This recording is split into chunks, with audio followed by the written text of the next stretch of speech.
Saya langsung menuju ke Inspektur Jenderal Polisi Purnawirawan Ansyad Bai, mantan Kepala Badan Nasional Penanggulangan Terorisme BNPT. Pak Ansyad, ini hal yang mengejutkan meskipun juga bukan pertama kali terjadi. Saya ingin bertanya terkait dengan apakah benar bahwa belakangan ini perempuan yang dijadikan martir oleh kelompok-kelompok teroris?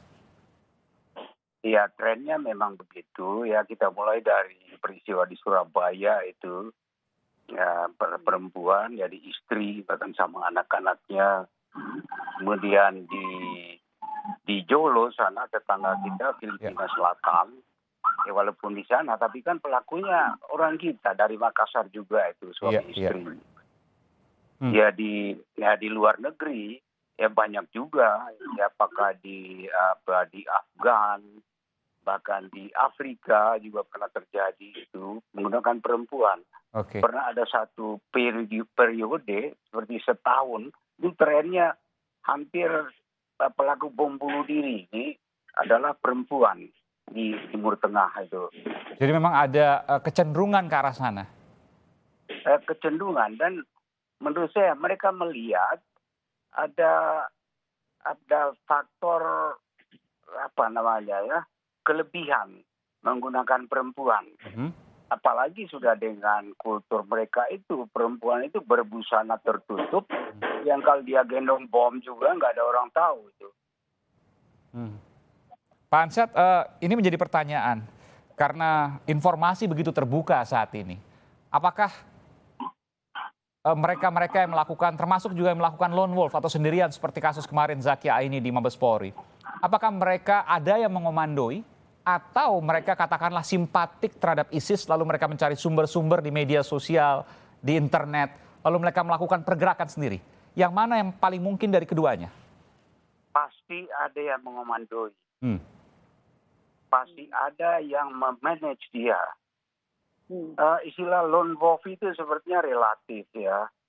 Tidak ada terorisme itu yang murni itu lone wolf dan berarti satu orang saja. Tidak ada di situ. Hanya kan bedanya dengan yang selama ini mereka tidak terlihat secara formal dalam satu kelompok jaringan ya. Nah itu mereka shortcut antara yang memberi komando, yang memberikan, yang menggurui dia, mengisi dia sampai bisa nekat dengan suatu keyakinan yang sangat fanatik, meyakini apa yang mereka akan tuju. Ini kan pasti ada orangnya di situ.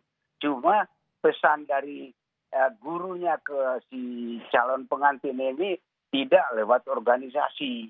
Itu pun belum tentu, mungkin organisasinya mungkin belum terungkap oleh kita. Tapi tidak mungkin tidak ada yang komando. Artinya ada yang mendekati, sosok-sosok yang mendekati secara khusus begitu ya? Ya pasti. Ya ini paling tidak ya, si orang yang men-trigger dia ini, sesaat persiapan dia akan mengeksekusi, pasti dia ketemu. Nah, coba Anda perhatikan, keluarganya itu mengeluh, sudah ketemu surat wasiat, mereka sadar, ini sudah menghilang. Itu kan dalam mindset mereka sudah hijrah dia. Sudah hijrah ini dalam arti pindah dari lingkungan keluarga ke lingkungan lain. Dalam lingkungan ini kan pasti ada orang yang dia temui.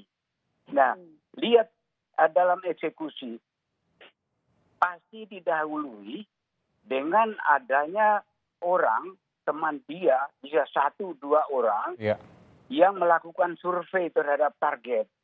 Di situ mereka bisa menggambarkan targetnya, apalagi Mabes Polri. Kalau orang yang tidak survei di sana, masuk itu kayak masuk hutan belantara, mau kemana dia bingung. Nah, saya ingin bertanya ke depan, nanti bagaimana kemudian polisi mendeteksi, karena mereka sudah ada jaringan sesungguhnya. Tapi apakah ini sulit untuk kemudian deteksi seluruhnya atau bagaimana kendalanya? Sebelum saya bertanya itu, saya ingin ke Mbak Alisa dulu, karena Mbak Alisa harus ada tugas lain. Mbak Alisa, masih mendengar saya? Masih, Mas. Oke. Mbak Alisa, mendengarkan Pak. Iya, terima kasih Mbak Alisa. Mbak Alisa, ini selalu kemudian yang terjadi, atau mayoritas tidaknya yang terjadi adalah orang tua tidak tahu. Anaknya dikenal baik-baik. Ini selalu yang kita dengar pada saat kejadian setelah teror. Apa yang bisa Mbak Alisa sampaikan dari pesan ini mungkin kepada orang tua, ya mungkin kepada generasi muda juga, karena yang bukan sebuah kebetulan yang melakukan ini kelahirannya sama tahun 95. Ini masih generasi milenial yang berbatasan dengan generasi Z. Betul. Betul. Jadi begini Mas, kalau orang tua yang sekarang memiliki anak usia 25 tahun atau 20 tahun, itu berarti dia generasinya seangkatan saya nih ya, yang itu adalah digital dinosaurus gitu. Jadi tidak peka, kita tidak punya realita internal bahwa orang itu bisa berinteraksi di luar rumah, di luar interaksi fisik gitu. Ya, jadi buat kita yang namanya terpengaruh oleh orang lain, angkatan saya ini terpengaruh orang lain, berarti dia harus keluar rumah, berkumpul dengan orang lain, dan dia akan dipengaruhi. Ini tidak, anaknya di dalam rumah, tidak aneh-aneh, they keep to themselves gitu ya. Tiba-tiba ngebom gitu kan? Sibuk dengan dirinya sendiri. Nah, bagi orang tua itu sesuatu yang baik-baik saja, wong nggak keluyuran.